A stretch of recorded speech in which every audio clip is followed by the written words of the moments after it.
call the meeting of the Board of Education to order. Tonight's meeting is a joint meeting between the Board of Education and the Board of Finance for the purpose of consideration of the superintendent's proposed 2018-2019 operating budget. We need to call our board to order first. I was going, okay. Okay. Call the Board of Finance to order. Thank you. Tonight marks an important step in the annual process of arriving at the budget request that will eventually be presented to Wilton's voters for vote at the town meeting in May. The town charter directs the Board of Finance to review our budget and to ultimately decide if our spending request is too high or perhaps too low. The budget we will review tonight represents a 2.24% spending increase over current levels. The Board of Education has already given the proposal serious consideration, and in fact, we instructed the superintendent to reinstate 4 budget items that had been eliminated. 1 social worker shared between Miller Driscoll and Cider Mill, 1 special education secretary at Middlebrook, textbooks and online textbook licenses at Cider Mill, Cider Mill, Middlebrook, and Wilton High School, and 1 English language learner teacher to help manage the large number of non-English speaking students in our district. We also instructed the administration to look for additional efficiencies, and the document we have tonight includes reductions in professional development and school climate development.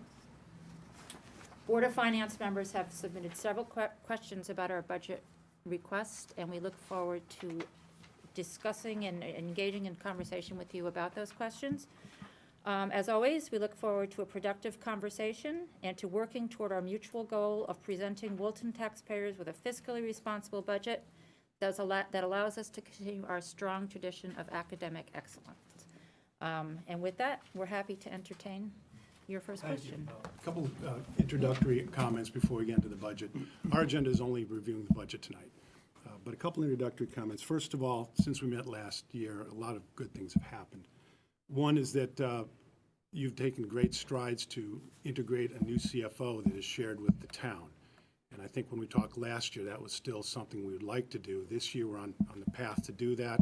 From all I hear, that's going very well for both the school district and the town. And Ann has done a terrific job for us, and we're glad to share her with you folks. Also, sharing of the Director of Facilities, Chris Burney, who's also done great things for the town and is probably doing great things for the district as well. The more we can utilize the resources town-wide, the better off we are. We have a unified budget, we have a unified audit, we have unified cost structures. So the more we can do that, the town benefits from that. So thank you for your cooperation on that. Second, this is the first year since I've been on the board that we actually have 2 years of projected financials.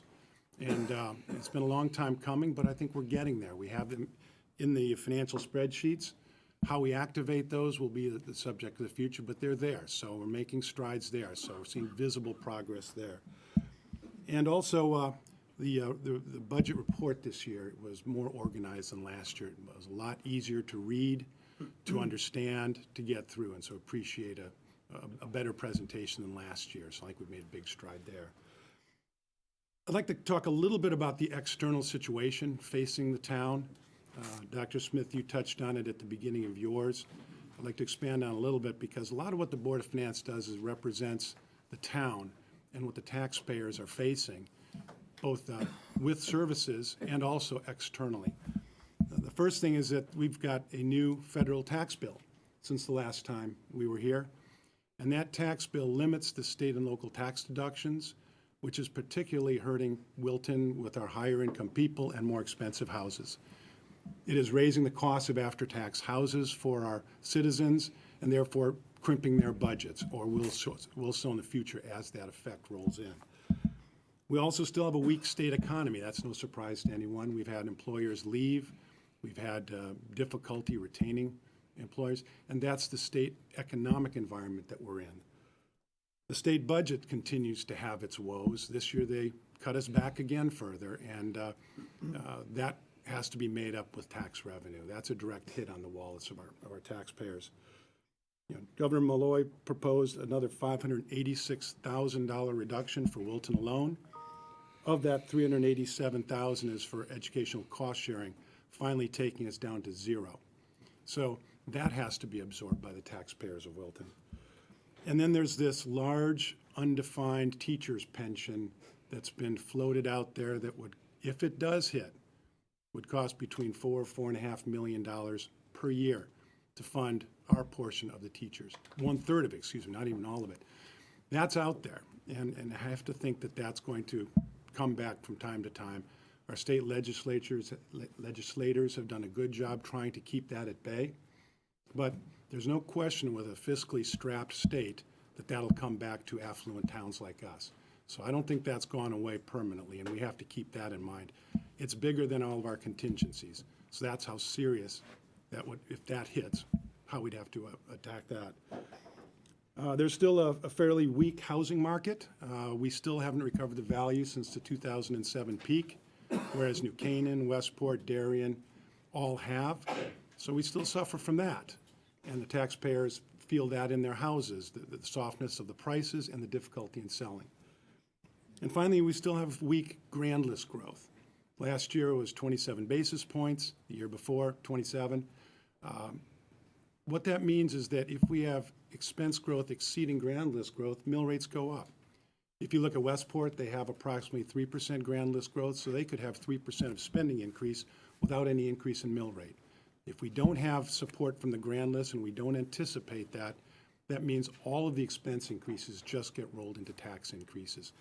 So that's the external environment. I just wanted to frame it because that's what we see and how we reflect on how we analyze the budget here and the Board of Selectmen, which is a little bit later.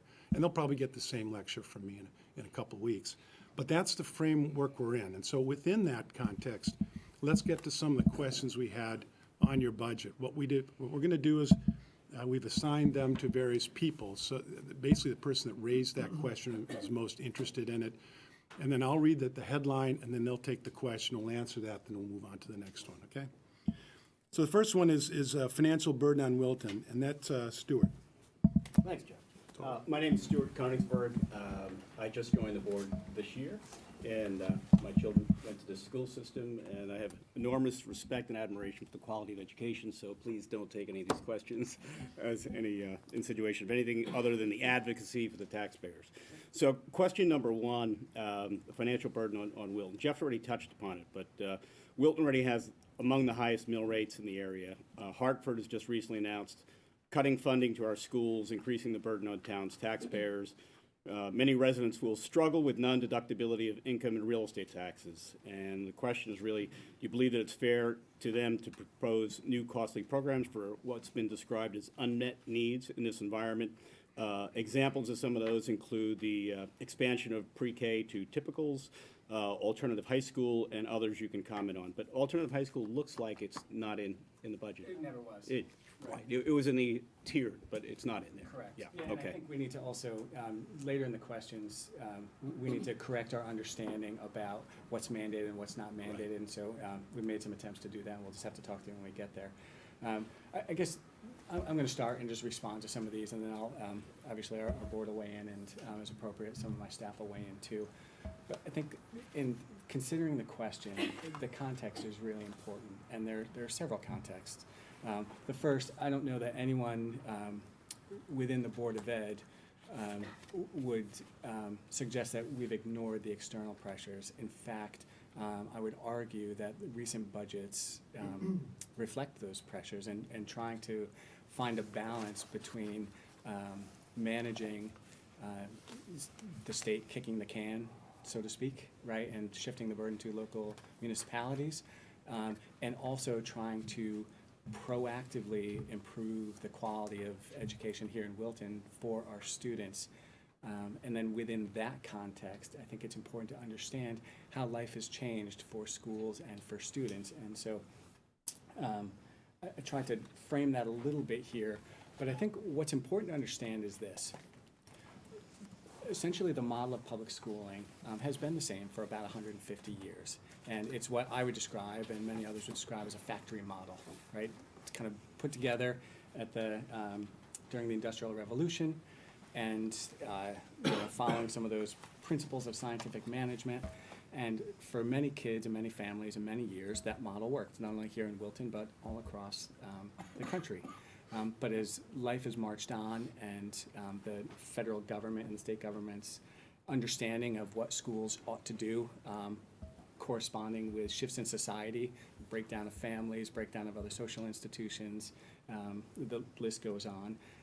The burden that schools have taken on in responding to some of those social concerns has also increased. Much more recently, we have seen the introduction of Common Core standards. We don't have the option in shifting our practice to meet those standards. Those are the standards of the state. We've also experienced here, and I think it's epidemic through Fairfield County, a rise in the numbers of kids reporting, demonstrating signs of stress and anxiety. And so the school's been forced to respond, and I'll tell you right now, we are still trying to understand the source of that and respond effectively. And it's some of those dynamics that lead us to proposing programs like an alternative high school, because we recognize that our current instructional program is not meeting the needs of some of our kids. Since I've been here in Wilton working with our staff, we've put together with the board and members of the community a vision for education, a vision for what we expect in terms of the graduate. I think that reflects some of the needs of society moving forward so kids can be ready for college and career. We've built a plan that has prioritized building the instructional capacity of our staff. So when you look through our budget, what you see is a privilege of training and support. It's through coaching, it's through conferences, through supplemental training. So we can have our teachers providing the best practice to our students and consequently raise student achievement so our kids can continue to compete. That's my very long-winded way of saying, as an educator, we're making the right choices. The choices are expensive choices, and I continue to be concerned about this climate and the potential for the degradation of our school system, because that would further enhance the negative economic spiral that some of us think we're in. So, do I think it's fair? I think it's hard to answer the fairness question in isolation of the context, because I think there are many elements in the broader context that aren't fair, that had nothing to do with anyone here in Wilton, including our public schools. I think hopefully what you've observed since I've been superintendent and will continue to observe is an active demonstration of trying to manage some of those external pressures while continuing to provide a high-quality education. Could we move to the next question? Any other comments on that before we? Yeah, can I just comment on the mill rate issue? And this won't surprise you, Jeff, but I'm always concerned when people look at mill rates and say that our mill rate is high. Mill rate's a potentially misleading metric. The mill rate is determined by a lot of factors, but primarily the level of expenditure and the grand list. But basically, the expenditures provide services, and teachers, cops, firefighters, and all the other professionals we employ as a municipality cost pretty much the same wherever you are in Fairfield County. So if you compare New Canaan and Wilton, New Canaan has about 1,500 more residents than Wilton. Wilton has about 18,600. New Canaan has 6,860 households to Wilton's 5,950. New Canaan spends $145 million a year to Wilton's $127 million. On a per capita basis, New Canaan spends over $7,000 per person, while Wilton spends $6,800. On a per household basis, Wilton and New Canaan both spend about $21,000. The median house price in New Canaan is about $1.3 million. The median house price in Wilton, as unfortunately many of us know, is $724,000. So New Canaan's mill rate is 60% of Wilton's. But if we wanted to match Wilton's New Canaan's mill rate, we could if we cut $32 million from your Board of Ed budget. And I don't think we're planning to do that. And that's why mill rates are deceptive. What's important, in my opinion, is the tax bill that people get. When people decide to come to a community, they look at the cost of New Canaan, they look at the cost of Wilton. It's a lot more expensive to buy a house in New Canaan. Yes, the mill rate is lower, but I think people factor all these things in. And you can't, the mill rate sort of implies that we're spending in a profligate fashion. I just want to make sure that people understand that we're not. So, thanks. I don't think we talked about this 2 years ago, I don't think we're trying to compete with New Canaan. Their grand list is twice ours, as Darien's, as Westport's. I think we should shift our focus to communities that are more like us, like Ridgefield and Weston and Reading. Those have mill rates No. similar to ours. Yeah, I just, And you know, similar the spending question patterns. from Stuart, and I don't mean to pick on you, Stuart, because you're the lead guy, but was Wilton already has the highest mill rates in the area, which there's an implication there that, hey, you guys are already spending a ton of money, slow it down a bit, you know? On the So- education side of things, we talked a little bit about this yesterday at our Business Operations Committee, because Wilton is lumped in terms of the district reference group with communities like Darien, even though we know there are vast differences in relative wealth. From a student achievement standpoint, that is the group that we get compared to. And so that's something, if we're going to make a decision about who we compare ourselves to, it's got to be all in. You know, I don't think it's appropriate to compare, you know, financial measures to a select group, but exclude education measures. Right. I can just, Richard, in response, I think the mill rate is just one component. I think the real challenge for people will be go back to some of the tax law changes this year. I think will really, stress a lot of households in our community, probably even more so than some of those, when you talk about New Canaan, it's a wealthier community. Certainly they'll have a very significant, if not higher, impact from the impact of the non-deductibility of income taxes. However, there's probably, in terms of affordability index, they probably have a higher affordability, and because we have a similar amount of taxes on a lower value home, those people are earning less and will probably have more stress, I think, as a result. So that was really, I think in the context of the overall financial picture for a lot of the folks in town, I think it'll be quite challenging. The group that I think of are the people that are living on fixed incomes and, are concerned about tax increases which are greater than inflation. Yeah, So- and I'll just go back to what I started off with in terms of, my view is that, obviously this board is here in the capacity of advocating for the taxpayers and asking the questions. And, Dr. Smith, I think obviously you have a very clear understanding of the difficulties the town is going through, and you've all thought through this quite thoughtfully. I just know that the conversations that we have, with people in town, there are a lot of people feeling quite stressed about the tax bill, quite stressed about the home values, quite stressed about the comparability of homes on the Westport and others that perhaps are not suffering as much in terms of downward pressure on pricing. So I think, as we talk about this, I think that is certainly the context for thinking about how much we spend, and certainly this board and the school system has done an incredible job over the years. But that's not to take away from the premise that we as a group, represent a view for the taxpayer to make sure we're being as selective as possible, being as challenging some of the assumptions and challenging the overall environment. Yeah. Well, we move on to the next one, accountability of Wilton Public Schools to the parents. Peter?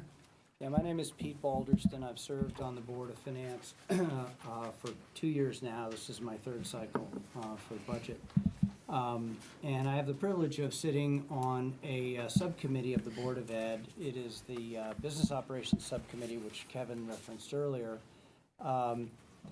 It was formed originally to really give Board of Finance members, Richard and I being the standing members on that committee, a better look into the financial aspects of the school district, but also to try to develop a bridge between the two committees or boards in helping us to speak a similar language, and to really understand from an analytical standpoint where are we going relative to this very large sort of macro trend, which is declines in enrollment.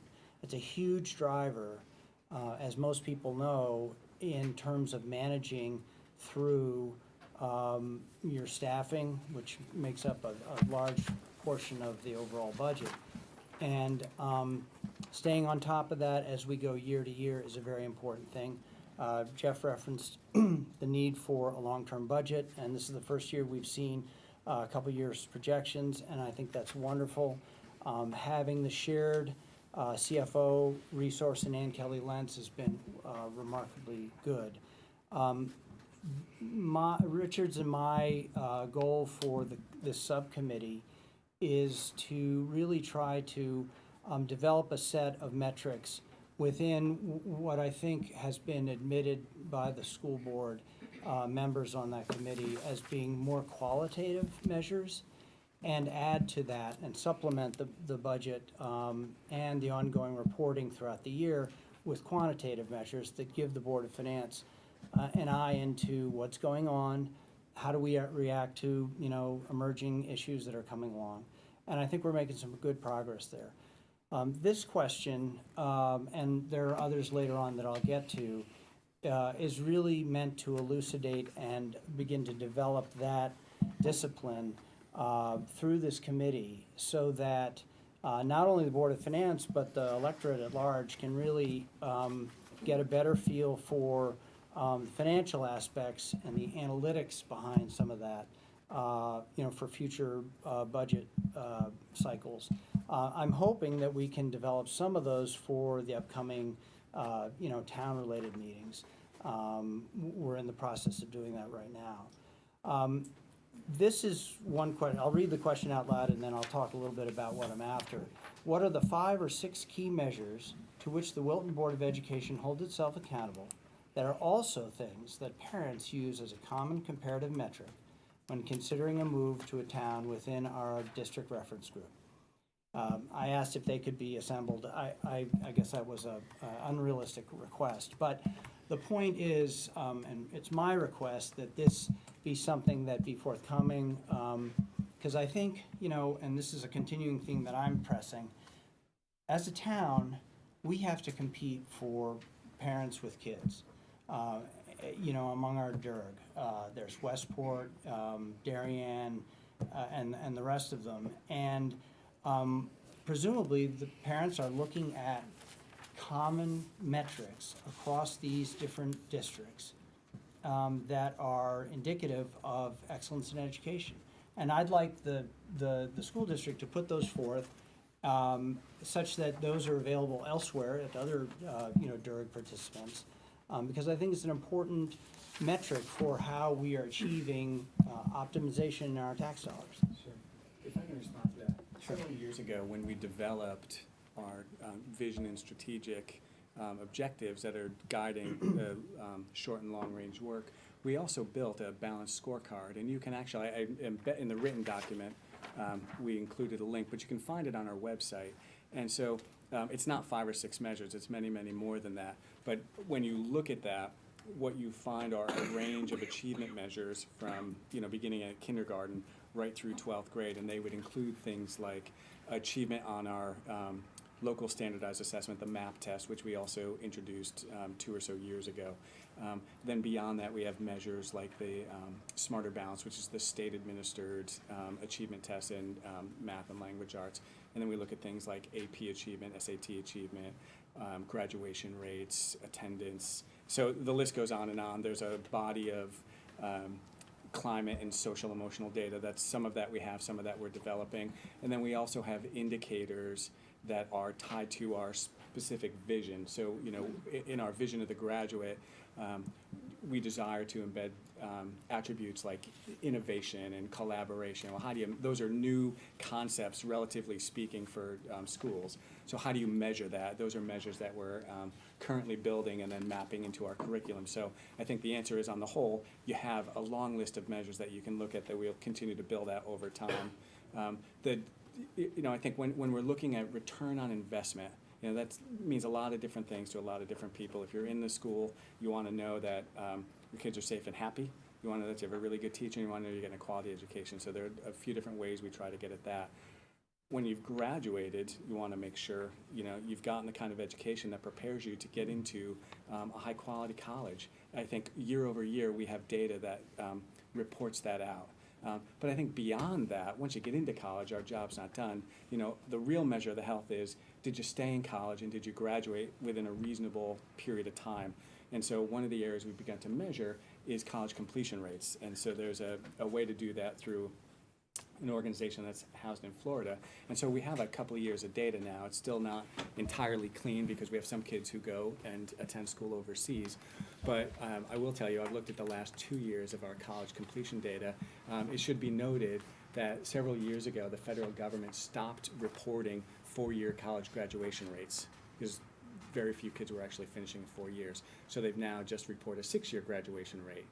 So for Wilton graduates over the last several years, we are reporting, and it's, when you really dig into the data, it's closer to 4 and 5 years, not 6 years, but an 82% college completion rate compared to the national average of 60%. So when we talk about return on investment, that's one, I think, really important indicator that would answer the question of, you know, trying to create an apples-to-apples comparison when choosing which town to live in. And is it fair to say that among the scorecard metrics, you can obtain those from other school districts as well? I would assume they Certainly publish similar things. the standardized achievement measures, absolutely you can. You know, and then there's indirect ways of getting at that. So, you know, there's a new ranking system that's, you know, emerged in the last few years. It's called niche.com, and it's an aggregator, and they look at all kinds of measures, both quantitative and qualitative, and then annually they publish rankings.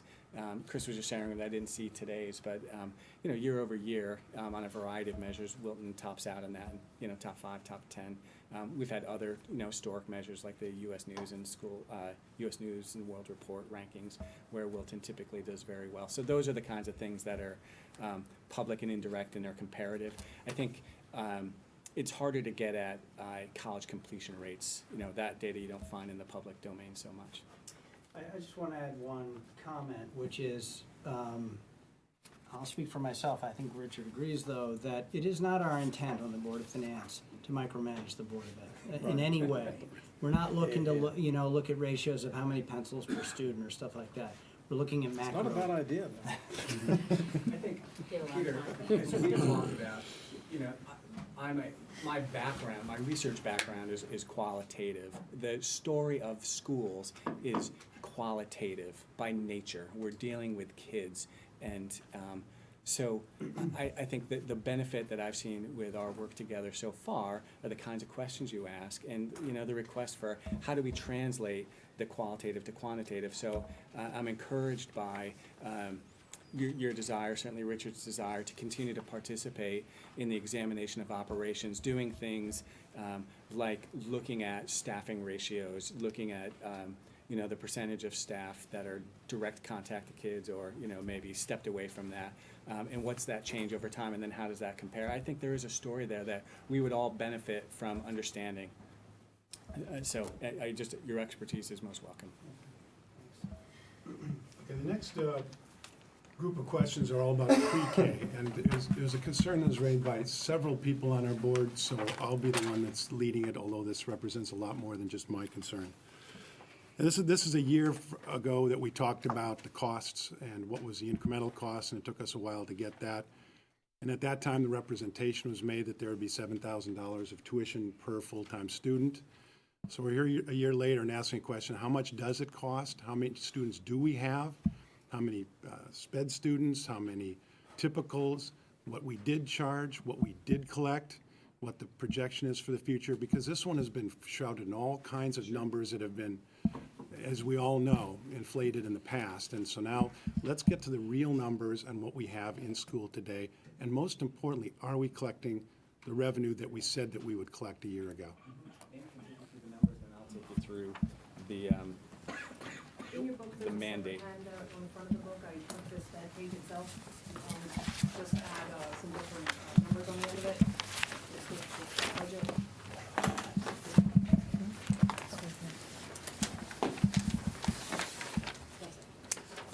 What I did was this, because I myself, I wanted to get a handle on this, because there have been a lot of questions going around, and I wanted to try and get all the numbers in place.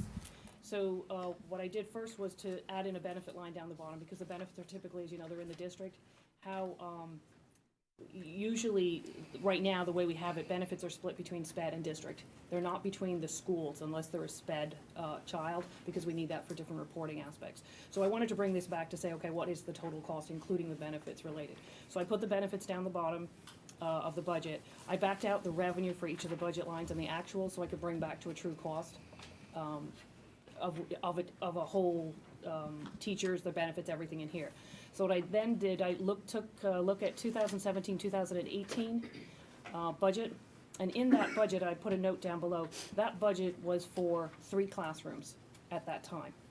Coming in, the budget that was put together was for 3 classrooms.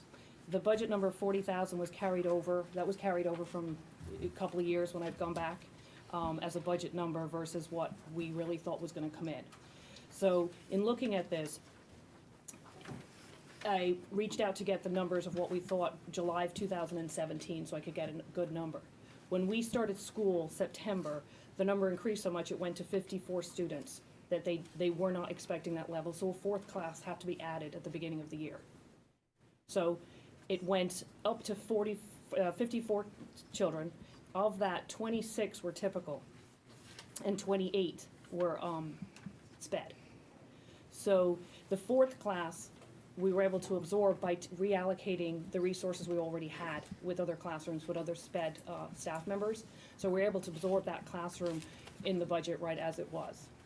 Then come January of this year, we knew before January, we had an influx of, we went up to 73 kids. Now there's a couple of different reasons this happened, because some kids age in. So if they age into it, especially if they're SPED kids, they come into the program. They may not be there in September, they could come in December, January, February, and they age in. So it went up to 73, and that split was 41 SPED, 32 typicals. So at that point, we had 5 classrooms. So what we had to do is we had to take a look at the budget, take a look at what we were charging typical kids to come into the program to see, could we even afford to have that 5th classroom to support an increase in typicals? We had to take the SPED children because that is what we have to do, but could we bring in the typicals?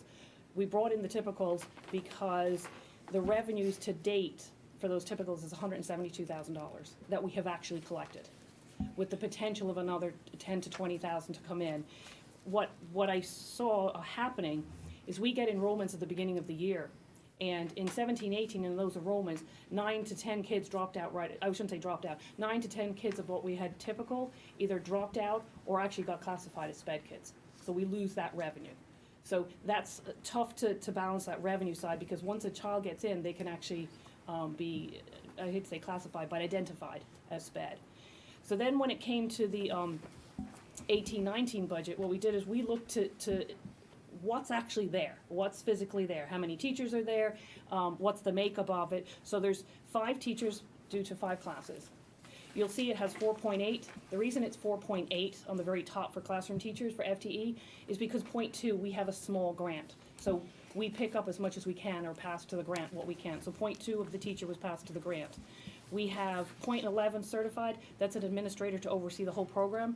They're actually 0.5, but again, we pass down 0.39 to the grant to try and alleviate some of that expenditure.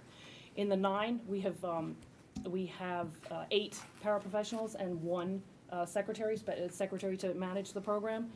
And then the classroom now, we're breaking up between classroom and peers. It is very difficult to come up with it. When I was going through the different numbers, it ranged from 29, 35 to the 75 number. And what I'm noticing is and we have to come up with a metric of how we want to show it in the future, because some data would just show the SPED kids. So when we say what's in the pre-K program, we're just saying the kids that are SPED, so that could be 35 kids.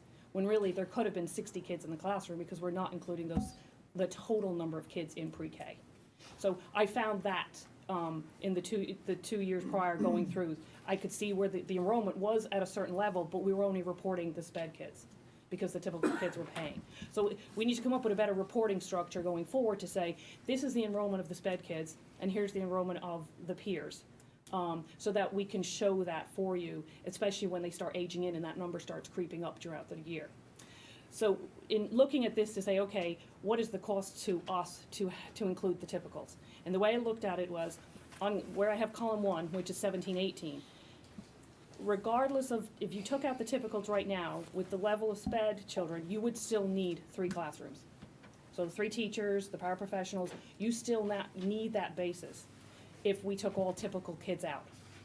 In bringing in the 32 including the 32 that we have and bringing it up to 5 classrooms, some with resources we already had and some with increasing some resources, the net cost I put was $56,000 in expenditures right now at the bottom, because I wanted to back out the revenue to bring everything to an even keel. So from a 3 classroom budget in 17-18 to a 5 classroom budget in 18-19, we used internal resources, plus then we added 1.47 on the top here.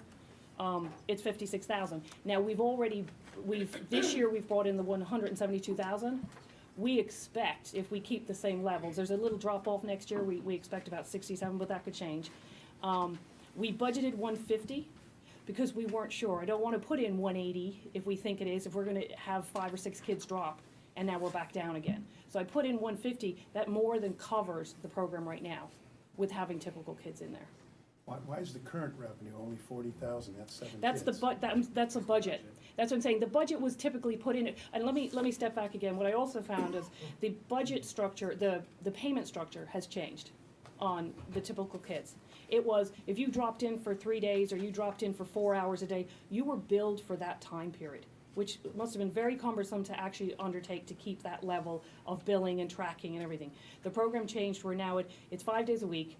I forget the timeline, till 1:15, I think, and then 2 days a week. That's for $7,000. So the whole 5 days a week, you get that timeline. Whether you're in 2 days, 5 days, 4 hours, you pay the $7,000 for the year. If you want additional, there's additional hours on Tuesdays and Thursdays. It's an extra $1,000. That's the structure now. So now we have a basis to be able to actually budget and start coming up with historical numbers. There was no way to do it before because you had these kids coming in and out, and we actually, not that I like the term, we have itinerant kids that only just come in for a reading program, or whatever the case, speech, sorry, thank you, and then they leave, so they come and go. But now we have a better one. So the 40 is what was typically budgeted, but our actuals for 18 right now are about 172,000. So I'm trying to make the comparison on between going from 3 to 5 classrooms. 3 we need legally. And in going to 5, we've managed to actually make money on the program. So if somebody comes in and pays the $7,000 and is subsequently identified as a special needs, they refunded that money? I mean, that's a sticky situation, obviously. I don't know that we've had that. Have we had that? Where if someone paid up front? They don't pay the full 7,000 right at the beginning of the year, so there are payments throughout the year. So then they would just stop paying. Yeah, I think we would find some way to prorate if we had someone pay up front. Yeah, the other piece that's important here, there are 2. One is, I think some folks have developed a perception that our preschool program is new, that it didn't exist prior to a year ago or 2 years ago, and that's not the case. We've run a preschool program long before I got here. What has changed is the structure of the model. So prior to 15-16, we had it was kind of a preschool program that lived on an island separate from the K2 Miller Driscoll, which in and of itself was a problem internally in just trying to manage the transition for kids and families from the preschool to the Miller Driscoll program. So one of my goals was to unify that. The other concern we had was the way that the program was structured. And so the former preschool director had it structured where it was a 3-tier, I would consider it a clinical model. And so you had kids in that kind of level 1 tier who maybe had mild to moderate disability. And those kids, there was always some interaction with typical peers. That's always been a feature of our program. And then when you work through the tiers, you had kids with more severe developmental delays, needs, things like autism, what have you. The concern that I had was really philosophical in that a kid was in that that most intensive level. That kid was spending far more time with adults than with other students. So it was also a very staff-intensive program, but I would consider it, not inclusive, but exclusive. So the federal government is very clear on expectations around what an appropriate education program looks like for students with disabilities. And one of the key features is this notion of inclusion. That is to say, giving students, whether they're in preschool or grade 12, that have disabilities, the opportunity to be educated alongside their typically developing peers. And there's a whole body of research that supports that. So for us, that hasn't changed. What changed is that three-tiered model back to a more typical integrated program that operates in an age base. So we have a 3-year-old program now and a 4-year-old program. So why do we do that, and why do we include typical peers? In federal law, so it's not Connecticut state law that drives this, but it's federal law. So it's the IDEA, the Individual Disabilities Education Act. And it's been around for a very long time. It's undergone some revisions recently. In the prepared comments, I just pulled excerpts from what's considered they call it a Dear Colleague letter. The last one, written by the U.S. Department of Education Office of Special Education, was published in 2012. It was just updated this past January 2017. So I'm just going to read to you a couple of these excerpts. I'm happy to send the whole thing to you. You can find it on the internet as well. So a couple of points. The Dear Colleague letter from the United States Department of Education Office of Special Education and Rehabilitative Services reaffirmed its position that all young children with disabilities should have access to inclusive, high-quality early childhood programs where they're provided with individualized and appropriate supports to enable them to meet high expectations. The letter restates the fact that LRE requirements, so there's two big ideas in IDEA. One is called FAPE, that municipalities have to provide a free and appropriate public education. And then the second is LRE, least restrictive environment, which means to the best extent possible, students with disabilities should be educated in the same place as their typically developing peers. It's the LRE provision that stipulates the way that we provide preschool services. So this Dear Colleague letter of January 9th, 2017 restates the fact that LRE requirements have existed since the passage of the Education for All Handicapped Children Act. That was the first iteration of IDEA in 1975, and are a fundamental element of our nation's policy for education for students with disabilities. So under Section 612A5 of the IDEA, to the maximum extent appropriate, children with disabilities, including children in public or private institutions or other care facilities, must be educated with children who are not disabled. Another excerpt. The LRE requirements in Section 612A5 of the IDEA apply to all children who are served under Part B of the IDEA, including preschool children with disabilities aged 3 through 5. So when students, we have a process known as Child Find, which all public school districts engage in, and it's our obligation to identify, beginning at age 3, those children who may have a disability. So we work with community providers, we work with the program here in the state called the Birth to 3 program, and then we work with neighboring preschool programs as well. So the LRE requirements under Part B of the IDEA state a strong preference for educating children with disabilities in regular classes alongside their peers without disabilities. The term regular class includes a preschool setting with typically developing peers. So our goal is not to create competition for other preschools. Our goal is to provide a high-quality program for our students with special needs and meet the provision of least restrictive environment. And that is that's why we have typical peers alongside our students with special needs. Because there's not a mandate to provide preschool services to typical peers, that's why we're able to charge tuition in order to do that. Catherine or Sharon, would you add anything else to that lengthy description? I love the description. I think it's also interesting to note that when you look, I've only been here a year and a half, but when you look across the budget lines, if you go back to 2000, put my glasses on, 15, 16, and what the total cost of the program is, right now we have more teachers, so that means kids are spending their time with highly trained staff, more students in our program, and we're doing it for a lesser cost. So. And is that fully loaded for all of the benefits included as well for all of those personnel? Yeah, because if you look, the way that Ann priced it out across the sheet that she gave you, again, you can look at the cost. Fully loaded. Yeah.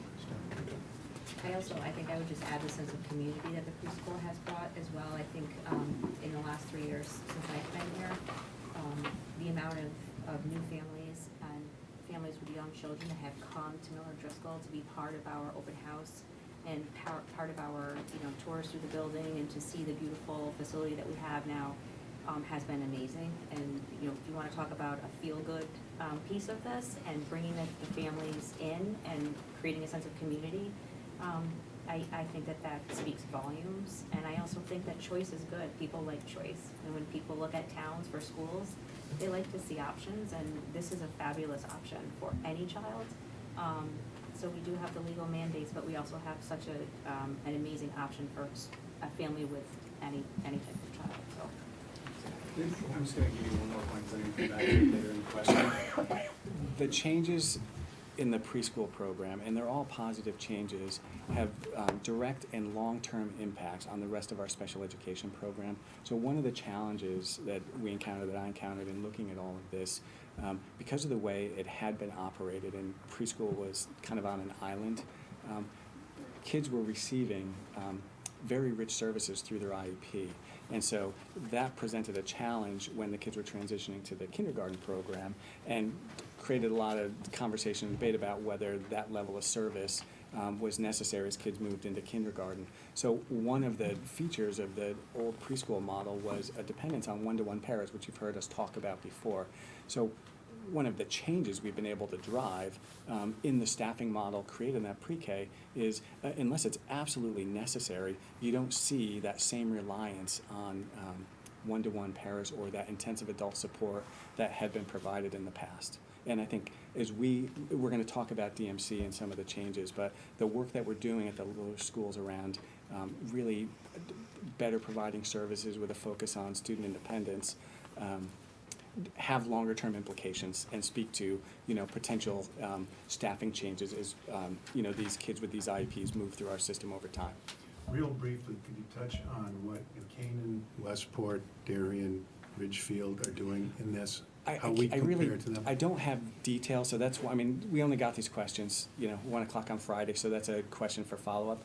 But when the staff at the preschool was researching models, what they reported back, and I'll tell you my own experience, living up the road in Trumbull, the kind of model that we provide is the model. It's the most cost-effective, and my understanding is that most of those communities that you just named run programs very similar to ours. I can't speak in any detail about the numbers of kids that might be participating at this point. Okay. I can speak to Westport and Weston. Oh, please. I just reached out again after reading this. They do a very similar model, and they run it the exact same way with either a wait list or a lottery system for their typical peers. And what they're charging is within $1,000 or so of what we charge too. So it's basically the same model, bringing in typicals, and it's basically the same way of getting the typicals here, and it's through either a lottery or a waitlist system, and the cost per pupil is the same. And I know, within the $1,000. Greenwich was listed in the question too, and I can tell you what Greenwich does. They have an absolutely integrated program. We're at about a 50-50 ratio. Actually, in Greenwich, they have about 10 typical peers and 5 students in special ed. So they have even more typical peers in the classroom. Right. I think so. Here's some of our other work to Pete's point about getting more quantitative. One of the exercises that we need to conclude is to run the scenario, what if we didn't have a pre-K? Right. And build out the cost of what it would mean for the district if we did in fact educate all of these kids in some of the private preschools. And I can tell you, as we've had conversation about it, the conventional wisdom is that it would be a much greater cost because we would be paying to send our teachers out to 4 different sites. We have to provide those services with certified staff. We'd also have to send our related service providers out, pay for their transportation, and then we'd also have to pay to transport whatever number of students out to those. So what we're going to do in the next couple of weeks here is try to extrapolate that and put together some reasonable comparison so we can better understand what it would mean. I'm sorry, but Jeff, if we could just go back to Ann's analysis, did we conclude that by adding typicals, the program is profitable, or it pays for itself? Mm-hmm. Okay.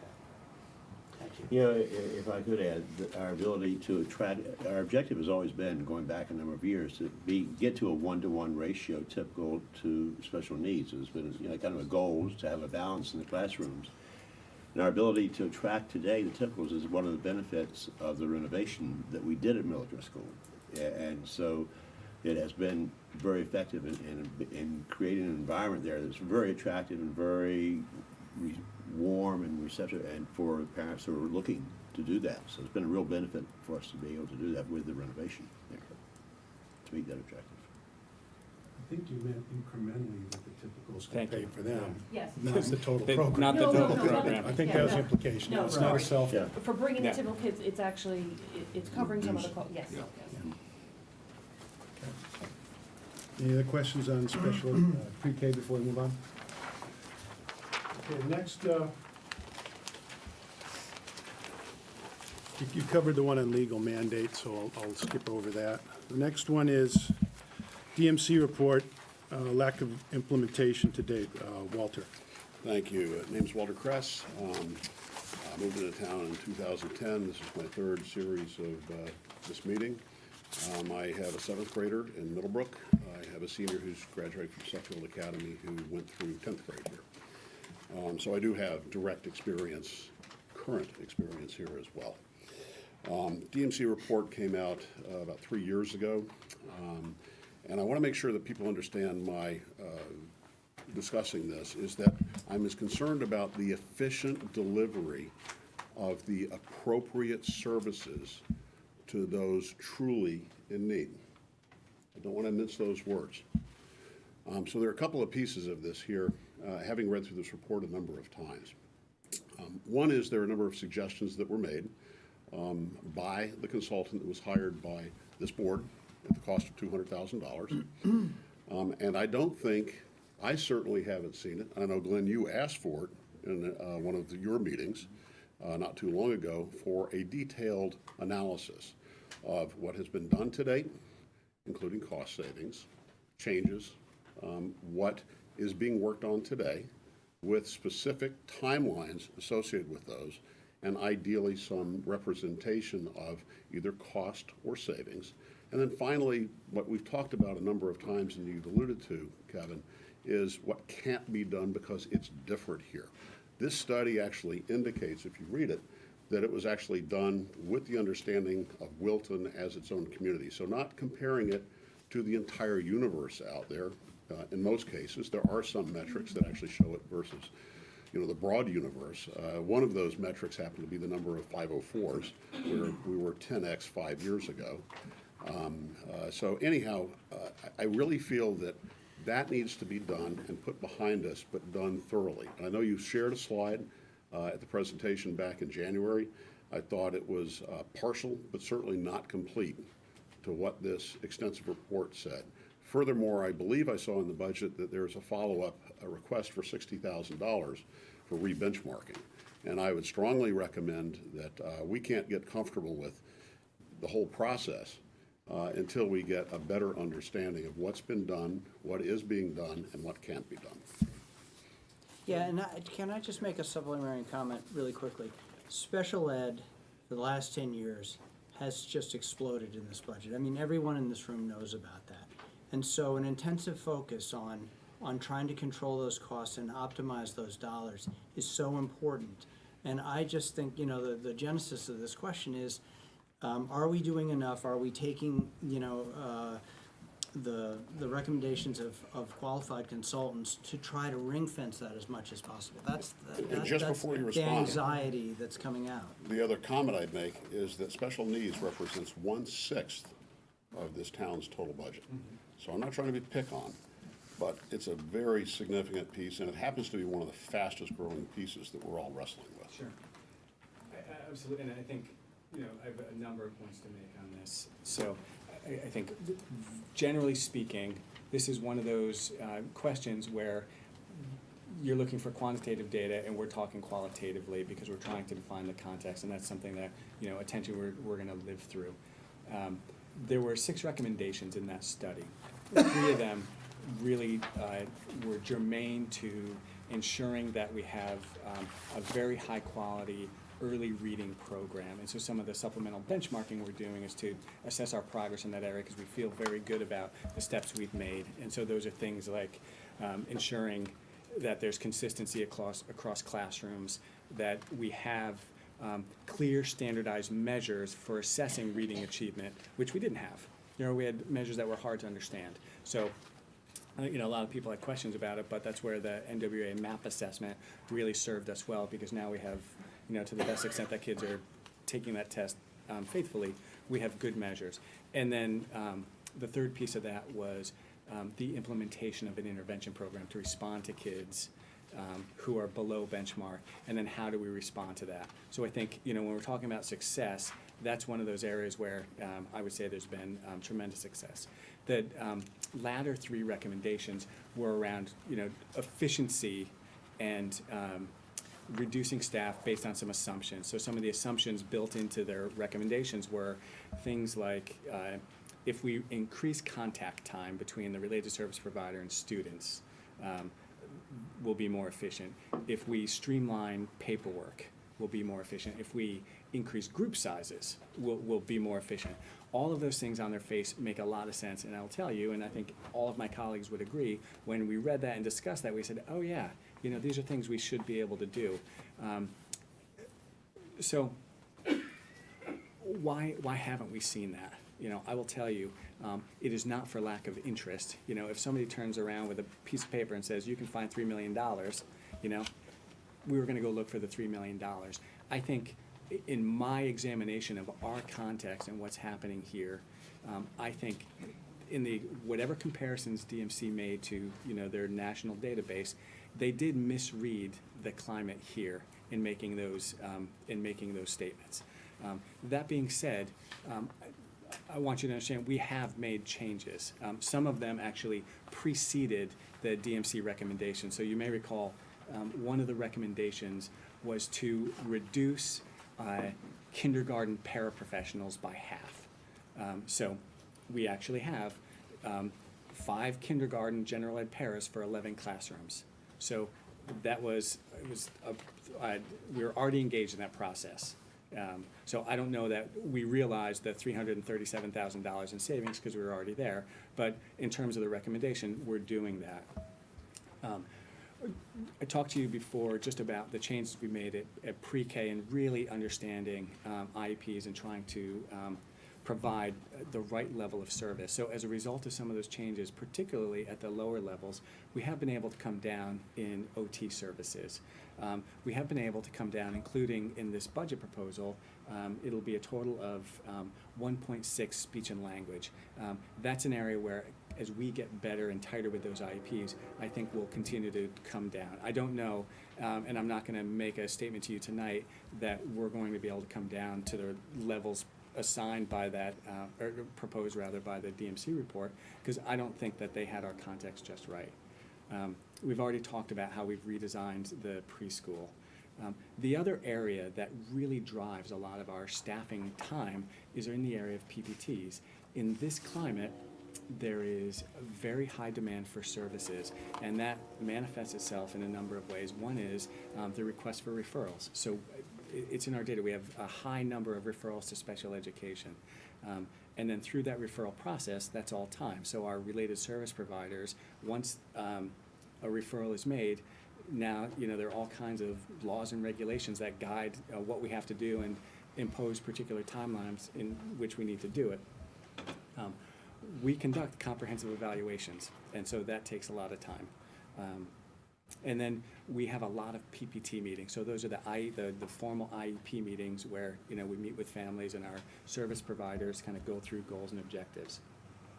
So in understanding how we can carve back some of that time, we have made efforts over the last couple of years to reduce the total number of PPTs. And we've seen over the last 2 years those numbers come down pretty dramatically. We've also made efforts to reduce the amount of time spent per PPT. And then reduce the number of staff who are present in the PPT, all with the purpose of getting our service providers back in front of kids. We also continue to scrutinize the schedules and the group sizes, you know, primarily with OTPT and speech and language service providers.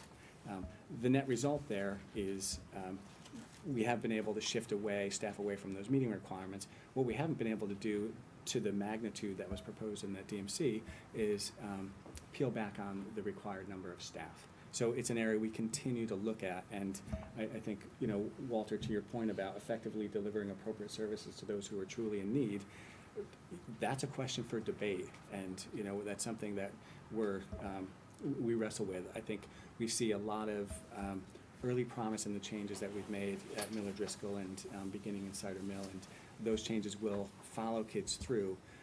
But we have a different set of needs as kids move into middle school and high school, and the demands are also different. So when we look at our cause for referral data and then our identification data beginning at about 7th grade, what we see, generally speaking, is a shift away from identifying kids for like language or learning-based needs, and a shift toward kids being identified for social and emotional needs. So we see, or attentional needs. So we see kids being referred and identified for a categorization like emotional disturbance, or there's a category in special education described as OHI, other health impaired. Commonly we find kids who have attention deficit or attention deficit hyperactivity disorder classified there, and then we're required to provide services.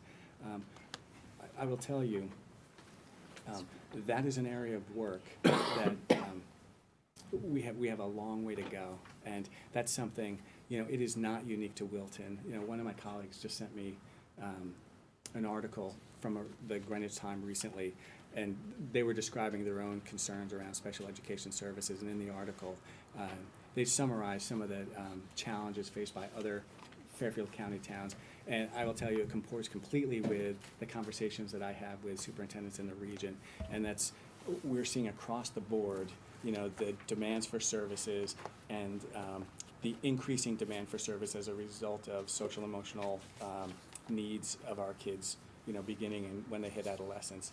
So what that means for us is we have to be very cautious about looking at particularly our psychology, our counseling service, and our social work services, because the demand has actually increased. That's beyond what is mandated through the IEP, right?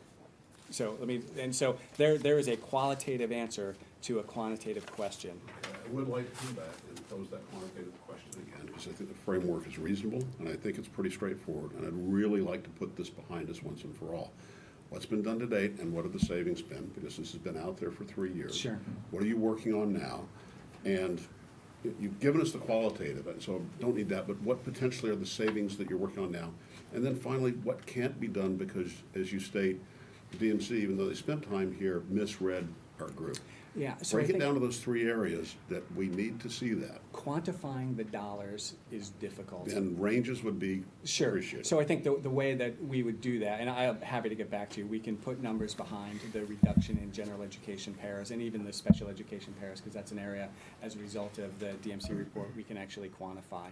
And then the reduction in other staffing, so it would be the partial OT and then the speech and language services. So. But finally, what is different? What is so different about Wilton? If they spent all this time here, we spent $200,000. So- We figured they'd understand that. I don't think it's just Wilton, though. I think, so when DMC provides a study, their look is a national look.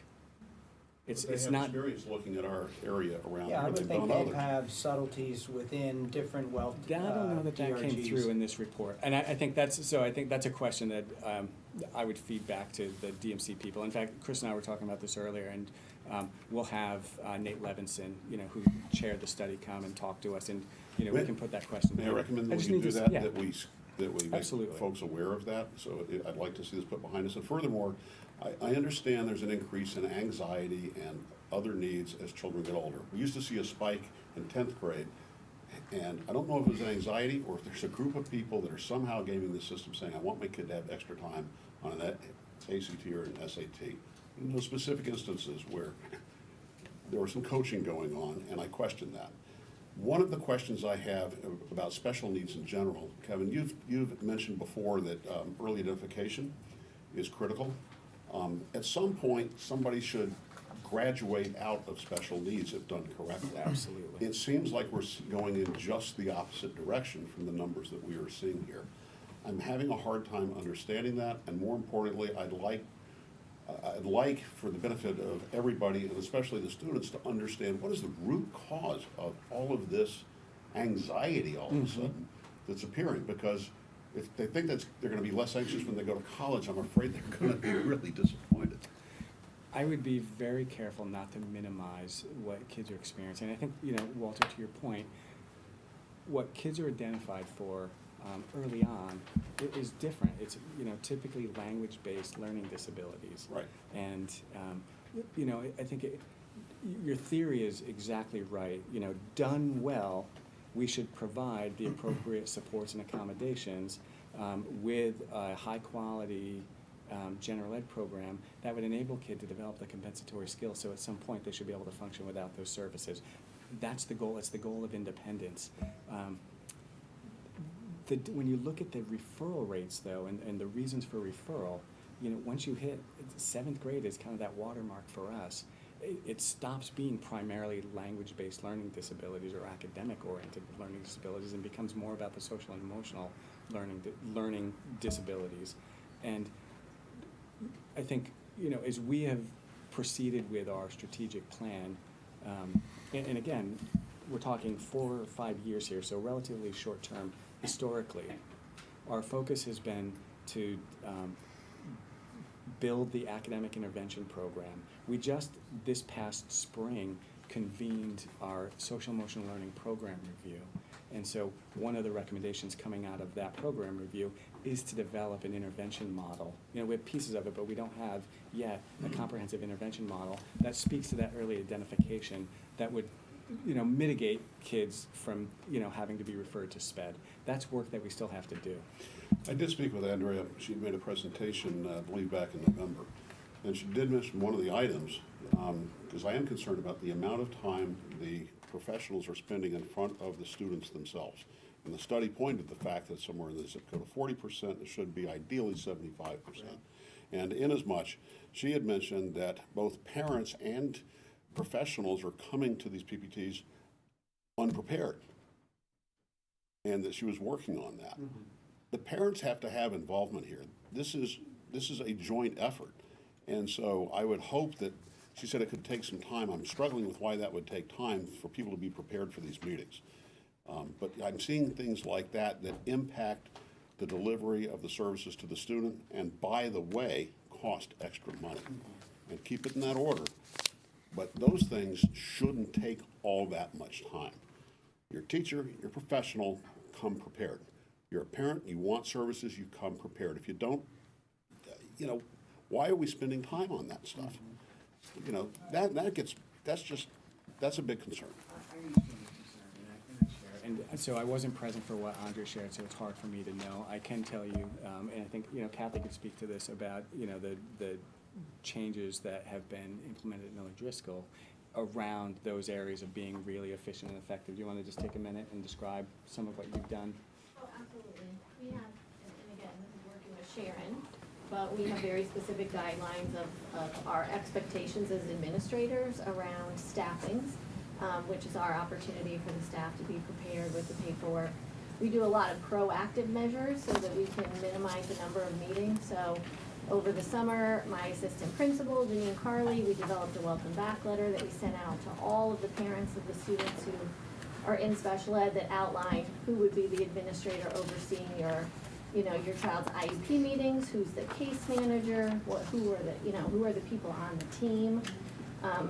We contact parents before meetings, we send home, evaluations, we send home drafts of IEPs before meetings. Someone on the team reaches out to a parent before a meeting, so we don't walk in unsure about what the questions will be.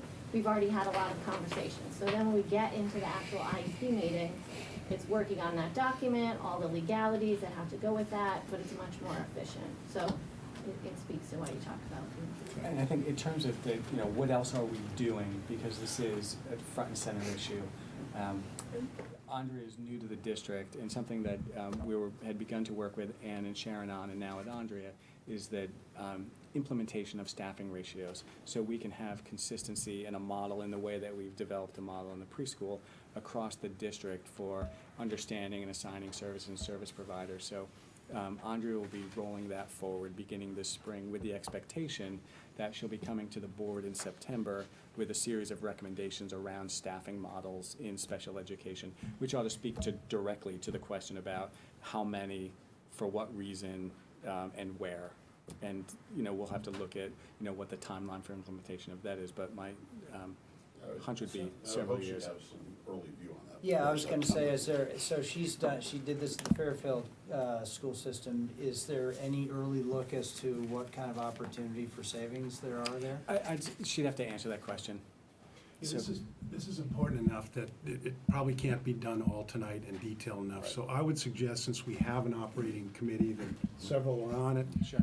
Yeah. that we refer to them to do everything from break down the pieces, and it's all laid out there, break down the kinds of potential savings, what can be achieved, what can't, what workflows need to be changed, because it's a very detailed analysis, and maybe even bring back the folks from DMC to reinterpret, because I can't believe we hired a high-quality consulting firm and they gave us recommendations that just aren't us.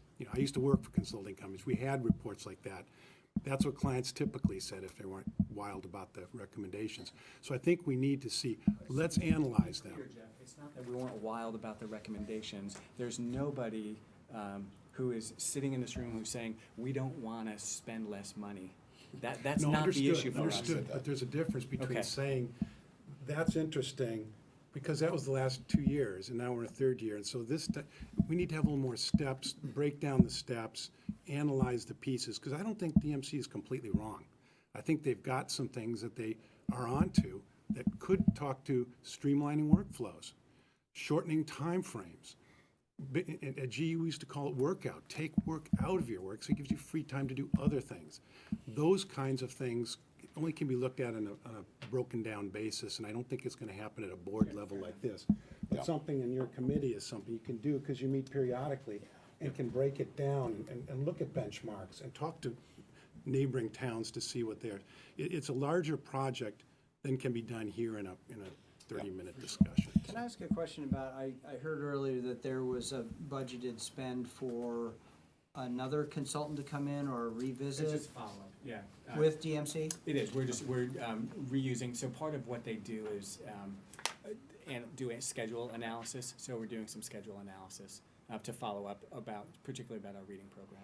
Is it fair to say that they are pretty well known within our DIRG and other school districts like Wilton? I mean, are they? Yeah, not everybody like Wilton uses them, but, I was attracted to DMC because in their mission statement, they speak to helping school districts provide, cost-effective services in the most efficient way, which is very different from most other consulting services.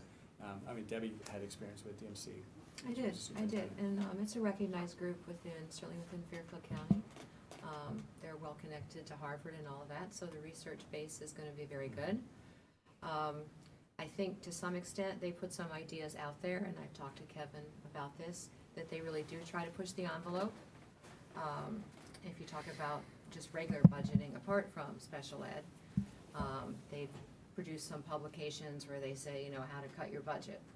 And so you read it, and you can't necessarily literally do everything, but it does, if you want to think outside the box, it gives you some places to start. Some of it's translatable into a district, some of it makes no sense at all, but at least it begs the question. That's the exercise we need to do. Right. Yeah. Go through those and say, doable, 50% doable, not us. We just haven't done that yet, or at least we haven't seen it. It's such And a we keep on hearing large from the potential community as well. number. We have to deal with it. We can't just kind of every year say we're gonna do something about it. So this year, we're gonna do something different. I think we can take it to committee. You're on that committee, as are you, and you. So a lot of the people here can carry that discussion forward and then provide back to your board and our board what has come and what of that can be achieved. Because until we come to that, we'll hear every year at the ATM, where's the 1.9 million? Where's the 3 million? And I have to ask the question as well, where is it? And I don't have an answer for it yet. So that's what I think we need to do, and we need to do it in the next 3 to 6 months, so we can answer that question amongst ourselves and to the taxpayers who paid for the study, okay? Anything else in that? Just related to that, if the committee's gonna take it away, 25% increase in transportation, we had another one last year. You know, carpooling, talked about that in the past. I see these couriers heading up and down the Merritt on occasion, carrying school children. I only see one child in every one of them. And I know there's certain reasons for certain of those, but I have to believe there are opportunities for saving some of that. It's so expensive to send somebody out of district. It's a tough decision for you. It's a tough thing for the parents to wrestle with as well. But it doesn't mean everybody gets their own private. I just have to believe there's opportunity for sharing there, and Yeah. especially given And that's that something cost. we're, you know, continue to be engaged with talks in surrounding communities. We've had rideshare arrangements before. There are also, just, you know, again, it's one of those things that sounds simple and easy when you start to look at the legal mandates about how much time a kid can spend in a van. It becomes less simple and easy. But that's not to say we're not looking at it. To answer your specific question at number 7, that expenditure was related to the transportation for the extended school year. So it's additional schooling outside. I was highlighting why is the caseload so high. Talked about early intervention, but you know, there's been a statement that people have been over-identified.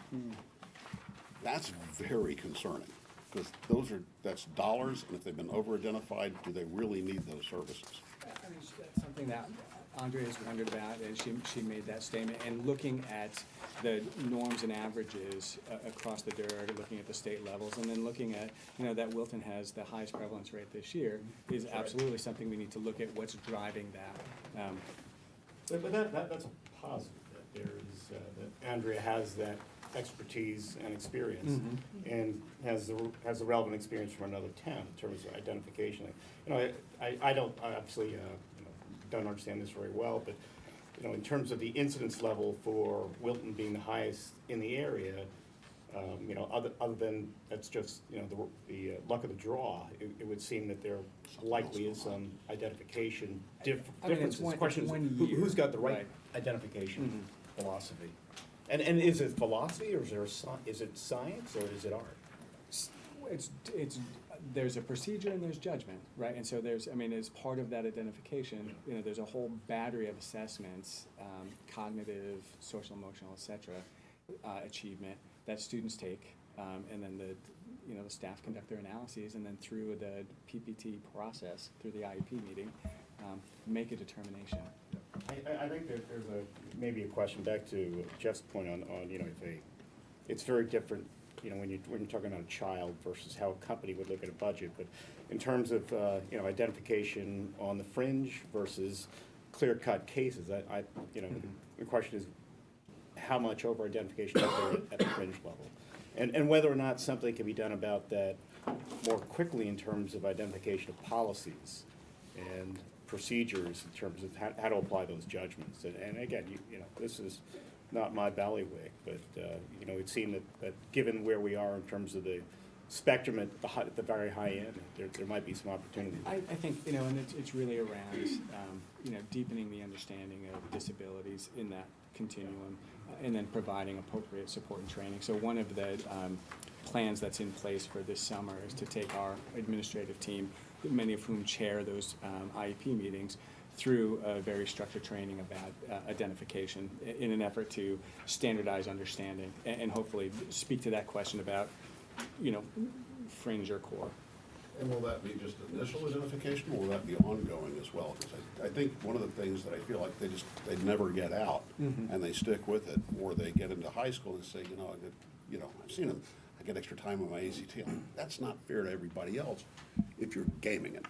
And I'm not saying it's the whole group that's gaming it, but there's some of that going on here, and I think that's important to ferret out, not only for budgetary reasons, but for the folks that are actually abiding by the rules. I guess, you know, just to conclude the comment, you know, I'm confident, you know, certainly, I think Andre was a great hire, great replacement for Ann Paul. I think, you know, we have a more urgent commitment to some of this work. Can she join the subcommittee for? Of course you can. Oh, yeah, she has been. She's been Because I think she should be integral to those discussions. She has been there. Okay, next one is enrollment issues. Richard, this is yours.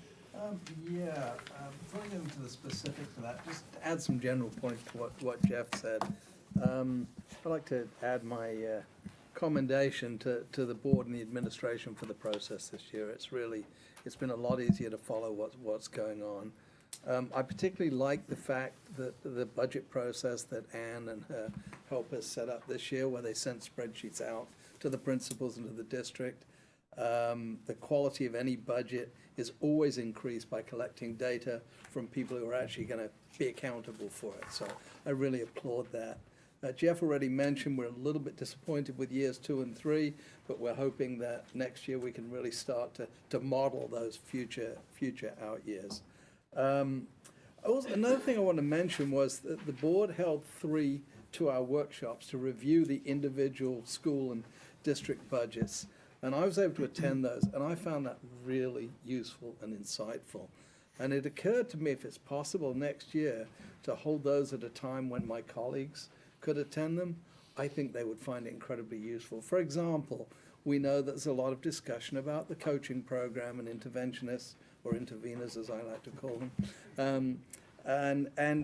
I understood a lot more coming out of those sessions. So I think it'd be really good if we could schedule those at a time where my colleagues can attend next year.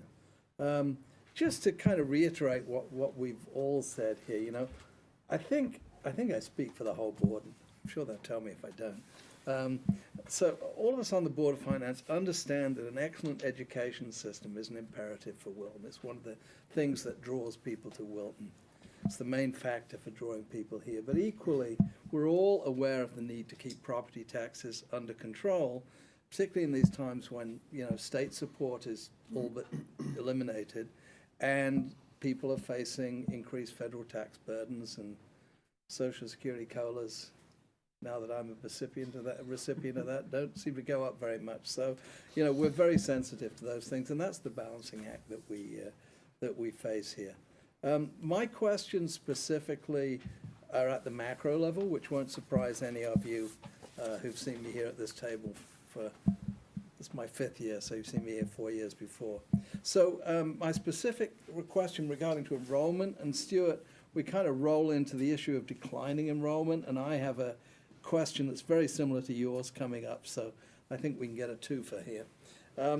When I look through, and this relates to getting per student statistics, I think it'd be very useful for us to have per student statistics for each of the 4 schools and for special ed. But the challenge we face is that we need more granularity in the special ed number. We need to know of that number of kids that are listed as special ed, which of them are also included in the schools. And it'd be nice, and I do appreciate that special ed, there's been a lot of talk about it tonight. It's a very important thing to focus on. It's very necessary and it's a very sensitive topic. But to the extent that we can break out the enrollment into categories, service levels, I don't know what the answer is, to allow us to come up with statistics where we can compare ourselves with other districts, districts in the DERG, I think that would be useful. That's what really underlies my question here. Rather than having a bulk number for special ed kids, can we have any greater granularity? I mean, as you know, so much of our reporting process is still manual in Excel. I'm encouraged that as we roll forward into a new GL system, we ought to be able to slice and dice in a way that we just can't now. We can't. We're actually looking at the chart of accounts right now, and getting into the sequence of the string of what those extra strings are that we can use, which will then enable us to be able to put SPED in each of the schools and the related costs by the categories. Because your number with the enrollments there, in that, because I was in the meeting when we were talking about it, the 574 that was showing in SPED, 45 of those kids are ones that are truly in the special ed because of the pre-K SPED kids, not typicals, and the community step kids. Of the 529, the rest are SPED through the school. Right. So we don't have the So you've already given me the capacity. first split. Yeah, so that's the good. first split to go in through there. Yeah. What we want to do is, when we set up the chart of accounts, those extra strings, we want to be able to make those the identifiers for SPED. And if it's a case of what type of SPED, these are conversations we're going to have. Before Andrea left, we talked about getting a meeting together so that we can say, how do you want to see it from your reporting structure on the Board of Ed side, so that we can get to that level, that we can pull them, and then show them in a school area, and also to be able to extract it at any time. I'm looking forward All related. So Kevin, one of the things that I'd like to achieve in the Business Operations Subcommittee is, because it is such a sizable part of the overall budget, and it is by far the fastest growing, and is very complicated. Trying to develop ultimately sort of a summary that flows from Andrea's work, but that ultimately kind of tells a picture, tells a story within the special ed activities within the school, that's more informative than what you really have here, which you're kind of left, well, to Richard's point, which is it's hard to reconcile where they fall, what are the sense of the services, what's the breadth of them. We calculated a rough number that it's across the 536. The average cost for the entire SPED program is over $30,000. Well, we know that there are some who consume very small numbers of those services, and some who consume, and I think it's warranted to look at that, and have that as part of some of the stuff that you publish. Yeah, I think it would be good work, and I don't know of any district that does it in the way you just described, so that might be an opportunity for us to lead. But I think in looking at ways we might be able to extract service hours out of our IEP Direct program, and then look at how those services are delivered, might be able to map it out to actual numbers, and then break out the difference by whether it's disability classification or level of service.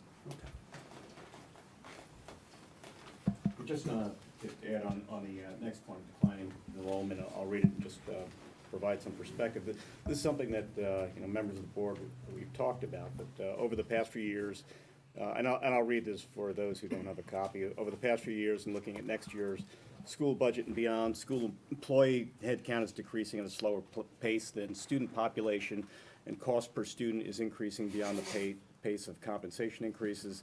At the same time, the percentage of non-direct teacher personnel, administrative coach, et cetera, has increased relative to classroom teachers. How do we assure Wilton taxpayers that we are spending judiciously?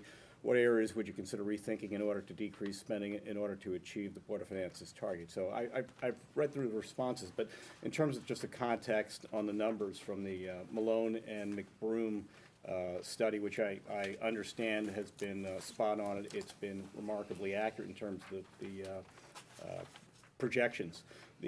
Since 2013, the student population is down roughly 9%, whereas the head count at the schools is down about 2%.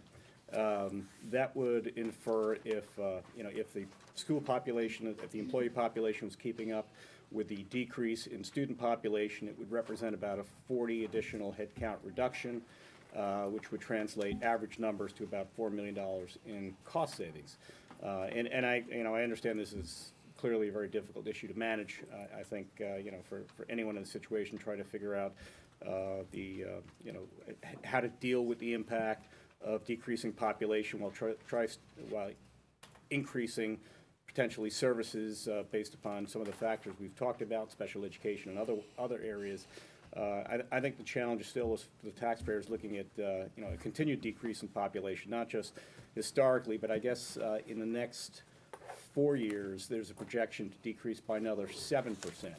So the question would be really, if we haven't decreased the employee population to keep up with the drop in student population in the past, how are we going to either catch up or even really keep up with the next few years of student population? So are we planning on and I realize it's difficult to project out for the next 4 years, but a 7% drop in population is a pretty significant drop in employee population if you were to keep up with that same drop.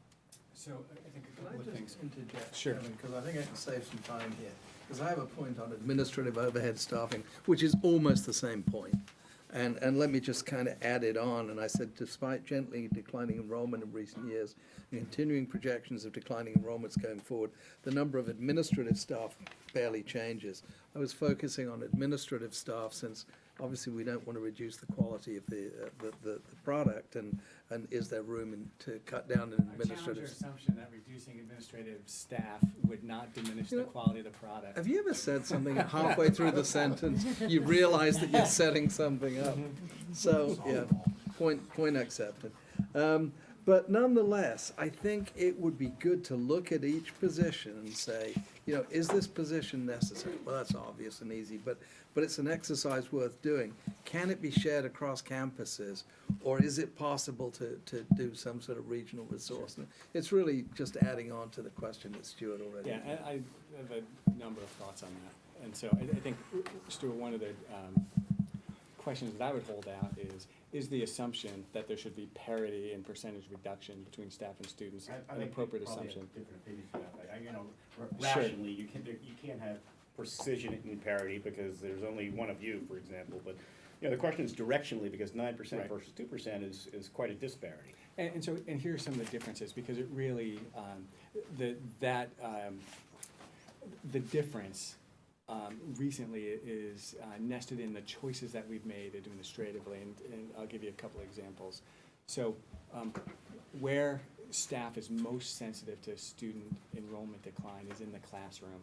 So, I mean, very simple math, right? You have, you know, X number of kids, you need X number of teachers based on our class size guidelines. So where we've come down, we've actually closed classrooms.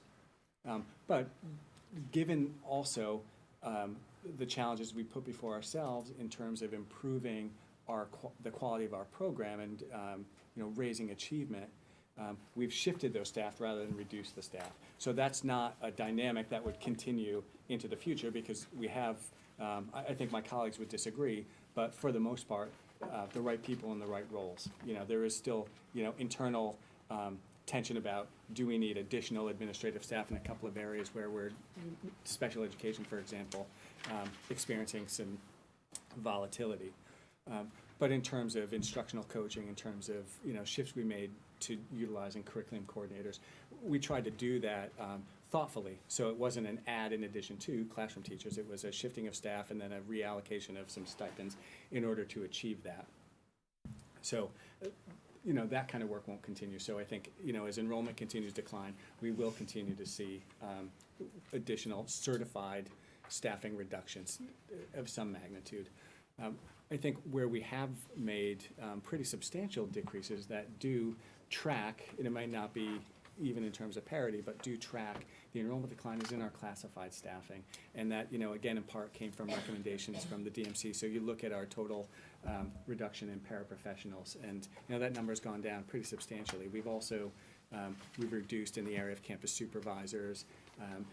This current budget, as a result of an analysis that was conducted around custodial staffing, we learned that we were able to go down 3 FTE there. So that's in the budget. You know, when you look at the bottom line numbers, we also have proposals to add in other areas. So it's not a, you know, net reduction, it's a shift. So I guess that's my way of saying we continue to look at it. I think to Richard's question about, you know, the administrative staffing, it's how we look at it and what's the process we engage in.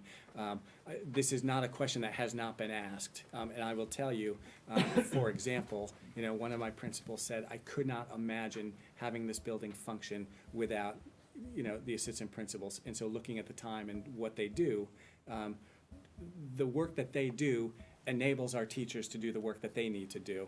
And so we have to be careful about making some assumptions about what life would be like in the absence of some of those administrators. And I say that not foreclosing the conversation. We'll absolutely continue to look at it. Yeah, I want to gently push back because I agree with Stuart that, you know, there can't be absolute parity in a declining enrollment. But we've actually had an increasing budget with declining enrollment. So, and in terms of, you know, some of the metrics of students per staff and stuff like that, they continue to go down. And so that says to me that rate of keeping track along the the decline in enrollment is not necessarily in lockstep. And I think that's what we're trying to achieve in some of these metrics, to really examine that, because, I will tell you, back in the 90s, the ratios were much more, favorable, and we had one of the greatest school districts, and so I've recognized that a lot has changed since then, so I'm not acting as if it's simple math like that. But those are things that I think are gonna be examined when we really start to put the analytics together, because I think it's a fair thing to do on behalf of the taxpayer. I would just add that, I think clearly from a responsibility from our perspective, given the forward-looking trend of a 7% decrease over the next 4 years, in addition to the 9% decrease we've already had, coupled with, I think some of the additions of staff back based upon, the consensus reached by the Board of Education, my personal belief is you've got an unsustainable trend. So if you look at a trend where your student population is going to be overall over a period of call it 10 years decreasing by 16%, and 1% reduction in staff, that just seems to be an untenable. And that makes sense to me too, Stuart. And I think, again, following simple math, if that population decline comes to fruition, it's, I think, easy to say we're not going to have the need for the same level of administrative staff or even related service staff, because there are going to be fewer bodies. I don't think anyone argues with that. Right. It's But when do you start right. Managing that process? Because you've already had a 9% drop in population versus a 2% drop in staff. One would argue that you don't ever want to be in a position to have to lay anyone off, that attrition is a much better way of reducing staff than any layoff. So that's something which, one would argue, should have started already. Which I guess, and the counterpoint to that is the programmatic changes we've made, and how we've had to staff to support the programmatic changes. But that being said, with maybe a couple of exceptions, I don't imagine adding hordes of additional staff to continue to support the programmatic changes. So I think we'll start to see that trend manifest itself. Watching the population shift, the two areas that we really need to look very carefully is the staffing model at our middle school. That's a teamed model, so there is a deep philosophical and research base about the way that young adolescents are taught. That's different from an elementary model, so it's more staff intensive. And then at the high school, given the vast body of electives that we offer that we think our kids and families enjoy. So when we're looking at staffing changes at those two levels, some of that's going to be structural in part, and then some others are going to be, with this board and with the administrators and families, can we continue to offer the same menu of options that kids have enjoyed for many, many years? Yeah. And do you believe that the Malone and McBroom forecast have been accurate in the past, and do you believe they're future forecasts? So I think the difference is, in that we looked at Malone McBroom, and this last year we used a different firm, NASDAQ, to run projections for us. And the NASDAQ projections, we got 3 rounds of those. So we got projections in July, projections I think in October, November, and then right at the end of last month. And so the NASDAQ projections correspond pretty closely to the Malone high projections, the medium high, rather than the low. I think we'll look at one more year of enrollment and then be clearer on is it the Malone low projections or the Malone medium high projections. And there are some variances when you look across those 3 levels. I would say on the whole, they track pretty well. This current school year, we didn't see the enrollment decline to the same magnitude that was projected in those enrollment projections. If I could just make one comment on top of that, one of your responses here to the question was the only way to reduce cost at the scale of $1 million would be to eliminate programs. And so it's not 0 or 1 million, I would say. Yes. And I would say the other thing too is it's an allocation of resource decision in certain cases that might help get you there. But the other thing is the alternate sources of offsets. I sat here 3 years ago, we talked about participation fees. The board had asked, there was a response there of the comparison of other towns on participation fees. And then even on parking. I know that we had talked about parking 3 years ago. Well, we said we'd study it. The response again was, we'll study it. It's a time for a decision on some of these things, and they might look small, but incrementally, each one of these things adds up. And if you don't get to 1 million and get to a portion of it, it shows that there's thought going into that and not just holding up my hands like, you know, participation fees off the table. I struggle with that. You know, and there's nothing that says that we have to provide parking. You know, you're not gonna make it up on parking, right? But I'm just saying that some of these things are small. I use these as examples, that collectively they actually get to meaningful dollars. Can I just, I'm confused a little bit, sort of, in some of the numbers there. 'Cause I just did the calculation. You know, from 2015 to this year, we've had a 3.4% decrease in student population and a 3% decrease in FTEs. So since what year? Over the last 3 years. 3 years. We've So got so I was 3.4 talking about since 2013. So, well, I can go back, I'm just looking at the numbers I have right here in front of me. Because I can't get to the 16% over the 10 years or the numbers, so maybe we can talk about that later. But over the last 3 years, we've been tracking pretty darn close to our FTE reduction to our population reduction over the last 3 years. And I think the board and Kevin and the administration have been pretty responsive in trying to deal with that, you know, to the extent they can. Yeah. It was 2% over that same period. No, it's 3.4% in students, it's 138 students over the 3 years. Right, 2% And in 18%, staff. 18 FTEs in staff on 570, which is, on 588, which is 3%. So it's 3.4 and 3%. I mean, this just points out the need for good analytics, that we come to these meetings with Yeah. those already prepared. And the peak year was fiscal 13, that was peak year. And so all of our stuff was from fiscal 13 to the I'm present looking time. at what we've done over the last 3 years to try and be responsive and deal with it. I think, you know, the board and I think the administration. Once pretty- upon a time, we had, at peak, we had a certain ratio of teachers to staff. And now, I think the number was 4357 students was peak, I think that was the Yeah. number. And we're down a little under 4,000 right now. 39 We're 4,042 this year. next year. Next year, we break four at 30. Little under 30. That's the 9%.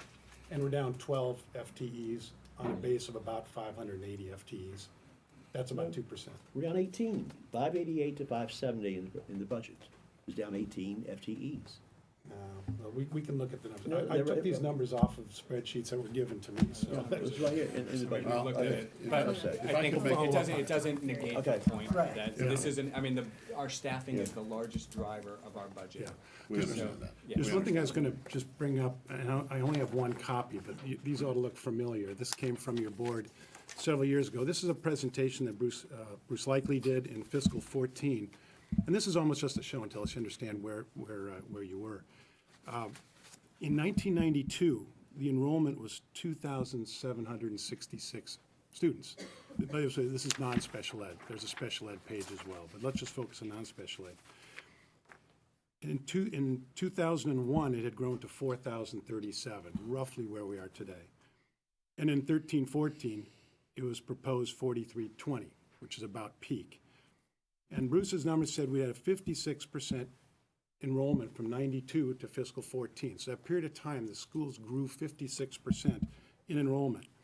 The number of classroom teachers went from 171 to 268, or about 57%. Students up 56, classroom teachers up 57, almost identical, to your point. The same ratio applies. Other certified and classified, and then added up to total staff in 92 is 298. Fiscal 14 was 444, for a 49% increase. So the number of students went up 56. The overall staffing, including classified and other certified, went up 49. So it's roughly variable to the number of students. Special ed is a different case. I can go into that if you want to hear those. What it says is if it goes up proportionately, I think the point Sue was making, it comes down proportionally. It's not goes up and then it's all fixed cost, and it stays that way forever. So if it goes up variable, it comes down variable, special ed being different. That's, I think, the point is making. It's a point that you said 80% of the budget is personnel costs, and that's correct. but it's not fixed costs, it's variable, it's based on the needs that we have at the time. And if those go down, it's our management responsibility to track those down with it and do our best to say, we grew up at that percentage, we grow down at that percentage as well. That should show up a little bit now that we have two-year forecast numbers, at least the framework for it. Yeah, I'm not saying that the numbers that you have in there are etched in stone, but that should start to show up in forward numbers as well. And that's the, I mean, in those numbers, that's the next level of work is to tune the staff. Right. That's not there in those numbers. Understand the framework Yeah. that's put in place, and that's not a held Right. number, but thank you for putting the framework in place. I think that's just a point I'm making. It is Understood. variable and it is geared to how many students we have, which continues to go down because the demographics are going down until further notice. So we just have to basically staff to that trend going forward and plan for that. Yeah, let me just jump ahead partway through the next question, because we've just covered some of the numbers associated with it. We hear each year the number one reason that people move to Wilton for schools. I'm part of that group myself. However, many residents are sending their students to private schools, and like to get a more thorough understanding, I happen to be one of them for my older son, of what the drivers of that are, because I didn't want to do that. That was something that I felt that I had to do for his benefit. And I'm not gonna go into all those reasons here right now, but it'd be good to get an understanding of that, because people don't move here to pay the taxes that they're paying here, and then say, gee, I'd really like to pay my taxes and send my children to private schools. That's not a conscious decision for the vast majority of folks who move to this town. So I think to get a more thorough understanding of that, and the magnitude of that, is it increasing, is it decreasing, just to get some numbers Yeah, around that. that's a project that we need to engage. Yeah, understood. But, having those numbers, I think, would be handy. Cost per pupil, we've made reference to as well. We look at some of these numbers out there. I know Pete's gonna go into that in just a minute, but some of those drivers, I think are really important to get not just at the consequences, but what are the drivers of those, where we can get that. You're not gonna be able to get it every time, but, that root cause or the root decision for that, I think, is a real important thing for us all collectively to understand. Thank you. The next area, BOE should focus on spending per student instead of total spending, and Pete, why don't you? Yeah, so these next three questions are all interrelated, and I think I'm gonna take them in reverse order, which is Wilton Public School competition within our DIRG. I'd started, earlier in the night, talking about this, and I'll just read this because I think it's useful. In this day and age, schools within our DIRG must compete for families with students. Over the past 8 years, public school enrollment has declined nationwide, and Wilton is no exception. Since fiscal 2009, enrollment in Wilton Public Schools has dropped approximately 8.1%, and this decline is expected to continue for the next 3 or 4 years at least. Attracting students to Wilton is made doubly hard when competing against the shoreline towns in our DIRG. That's Westport, Fairfield, Darien. As we don't have mainline trains offering a shorter commute, the shore, greater commercial real estate base to absorb costs associated with education. So this is really a statement about, and these graphs that accompany this, showing how our grand list has not kept pace in terms of its recovery since the Great Recession began. And that has put us in a difficult position. And we've become, we have less resources essentially than these towns on the main line and New Canaan as well, because they've been able to build commercial infrastructure which is able to absorb, the cost of the schools and stuff like that. And I know that we desire to be like these other schools, but I think it's fair in dialogues, now and going forward, that there are going to be some differences that we have to keep in mind, and try to, stay focused on the quality and the, educational experience overall, but also understand that there's certain things we're not going to be able to do. But we have to compete for those students. So with that, I'm going to go next to this concept of Wilton school spending per pupil. And this was something I think I saw in Andrea's deck, and I decided to reproduce it here. Ridgefield, which is arguably the most like Wilton in our DIRG, has been consistently below Wilton in cost per pupil for the past 10 years. Recently, that gap has narrowed, but currently, for fiscal 2018, the difference is approximately $900 per student. Were Wilton able to reduce its per-student spending levels by half of this difference, the fiscal year 2019 proposed school budget would be down over 2%. And it's just a way to frame and get a dialogue going, and perhaps Debbie can, since she's spent a lot of time at Richfield, can speak to this. I don't want to usurp your position here, but I think it's an important comparative that I constantly am thinking about. Would you exclude Weston from your comparison? Because Weston seems to me as a Yeah, like and community. that's why I thought Ridgefield, when I look at our overall grand list, when I look at how the grand list has transpired since the Great Recession, we're kind of in the same boat. We're off the main line, longer commute, a more rural setting, so it struck me that they're the most comparable to look at, and I just wanted to try to understand why there was such a large gap to this day. Sure. I recognize that it's narrowed, but Deb's the best informed. My hunch was it was around contracted salary differences, but you would. I probably know think better there are than me. several contributing factors. One that you have to sort of look at is the census scale. Ridgefield is significantly larger in terms of enrollment than Wilton. So just let me start, I see a face. But if you take, for instance, just the central office cost of a business director and a special ed director and a superintendent and assistant superintendent, obviously you spread it over more kids in Ridgefield. So there's the census scale. The other is that there are some things that Ridgefield did perhaps a little bit earlier, and these are all factors that I've just been trying to think about. One is on the benefit side. Ridgefield aggressively went into HSA health benefit restructuring, not significantly, but a few years earlier than Wilton did. So that sort of bent the curve. Another thing is there were some generous post-retirement benefits on the health side, and Ridgefield sunsetted those, so that brought costs down. With that sunsetting came a fairly large, at least for a couple of years, a fairly large turnover.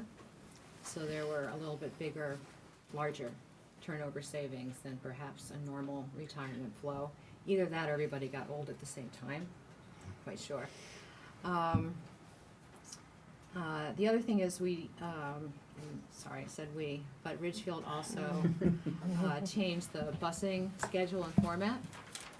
So we went from a 3-tier system to a 4-tier system, which saved annually 6 buses. could you explain that? Well, instead of doing roughly 3 runs, we did change it to 4 runs. Okay. So you don't need 36 buses, you need 30 buses.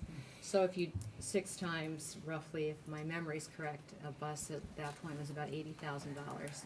You save a significant amount of money. You can't necessarily, that doesn't translate to another district, but it worked in Ridgefield. So again, just trying to talk about the relative per pupil expenditures.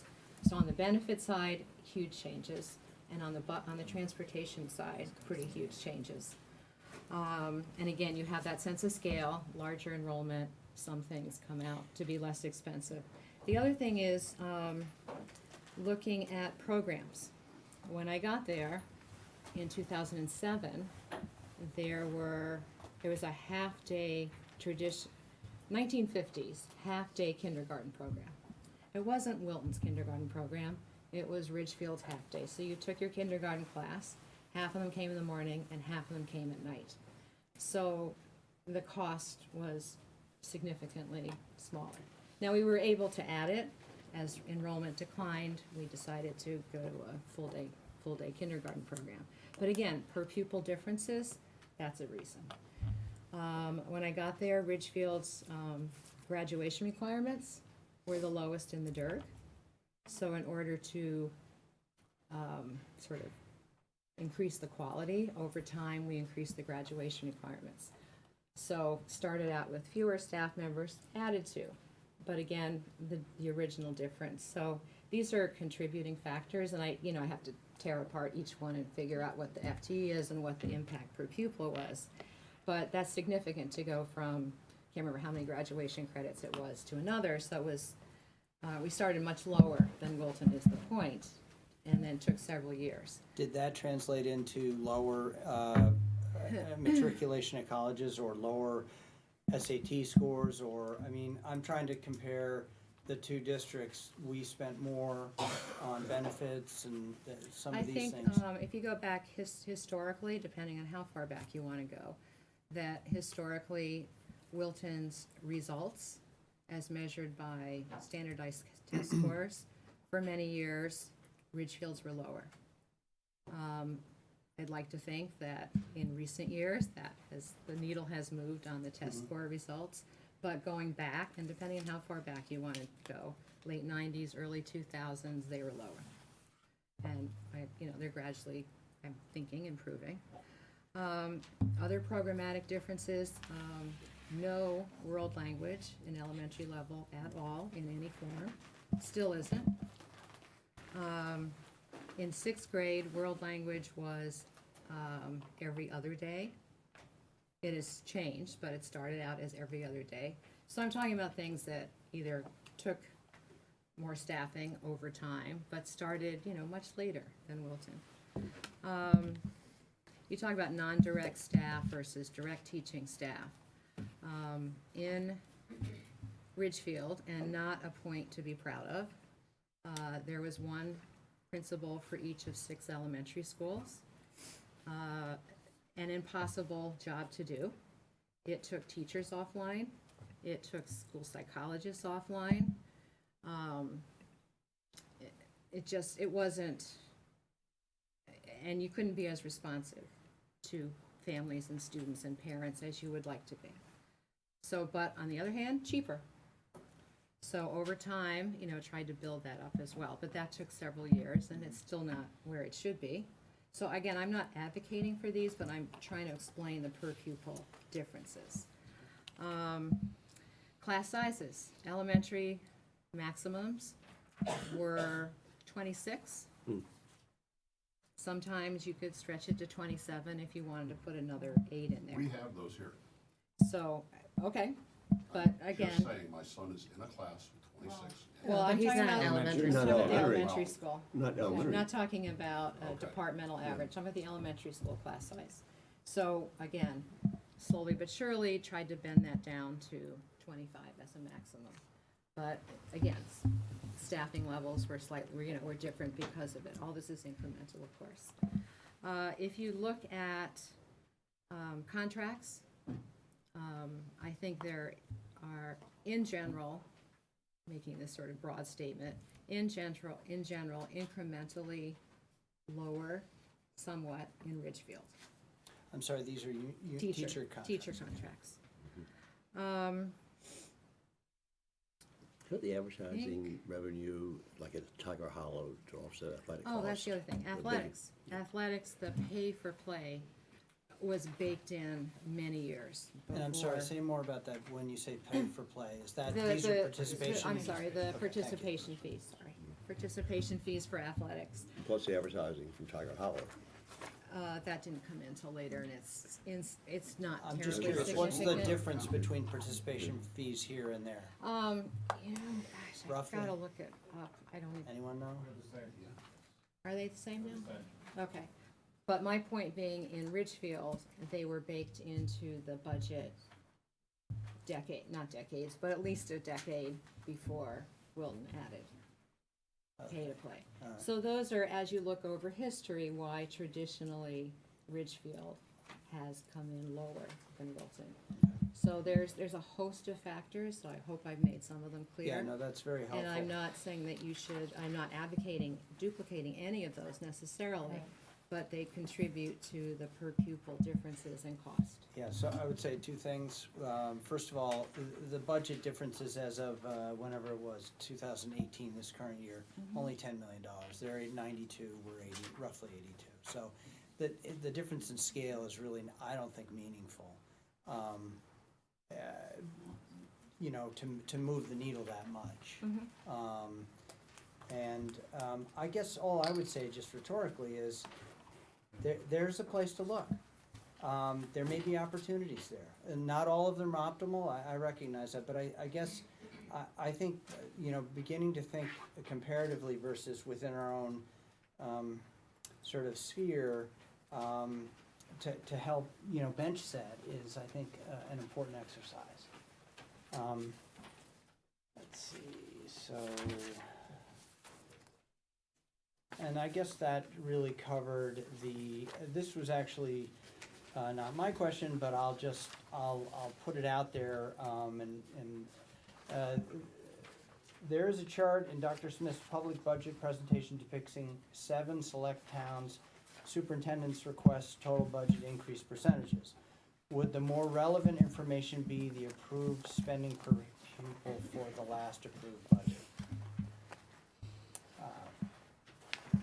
And I have to say that I don't think, percentage increase relative to others is all that necessary. I mean, 1 to 2 is 100% increase.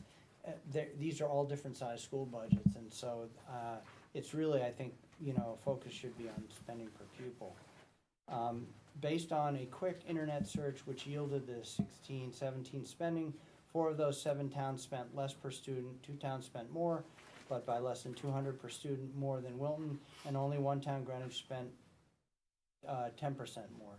I noticed that Ridgefield, which is perhaps, and that we've just covered that, so I think, we've kind of covered that, unless there's any. I guess the only other comment that I have is looking at the responses from the board of Ed's questions that were asked some time ago, and it's showing that Ridgefield was $225 participation fee for all sports. Does that sound right? So we're 150? We're 125, you're right, I was wrong. I'm sorry? Ridgefield is 225, you're right. Okay. And we're 125. So, and that's across the entire school? I mean, is that every grade bears that cost? High school athletics. I'm sorry? High school athletics. Okay. Because we don't have athletics at Dover. No, I just didn't know if it was levied against all families, Not to that proportion. just in the high school, okay. This might be a good place to talk about ending for the night. Okay. It's 9:30, we've been at it for 2 hours. Looks like we still have quite a bit to get through. In addition, we have raised some issues, questions that are gonna require some research and follow-up. We're also being sensitive to our student AV technicians. Can I just ask one question, since I can't be here the next week? Oh, And it was mine anyhow, the alternative high school that's been discussed. Is that in or out of this budget? It's not in the budget. It was never in the budget. So, That's your answer. okay, I'll take that. Thank you. Just for clarifying that. no, Should we thank you. pick the rest of these up? We had a second night planned a week 20th? from tomorrow night. 21st? Your meeting, 21st, you have a right. meeting with the Board of Selectmen. We're meeting on Thursday. Next week. I think we had this Tuesday and next Wednesday as a Correct. follow-up meeting. Correct. Maybe we pick up the rest of these questions then? Yeah. 7:30. Yeah, you want to do that? Okay, because we had it on our calendar if there's overflow from it. Yeah, Some next of these will- Wednesday at 7:30 here in the professional Okay. library. Very good. 7:30, not 7. 7:30. Yeah. Okay, very good. Well, thank you all. Yeah. Yeah, It's been very helpful, and we'll see you next week. thank you. Same place. Okay, we're gonna adjourn. We're meeting adjourned. Motion to adjourn, Board of Finance? Board of Finance is adjourned at 9:32.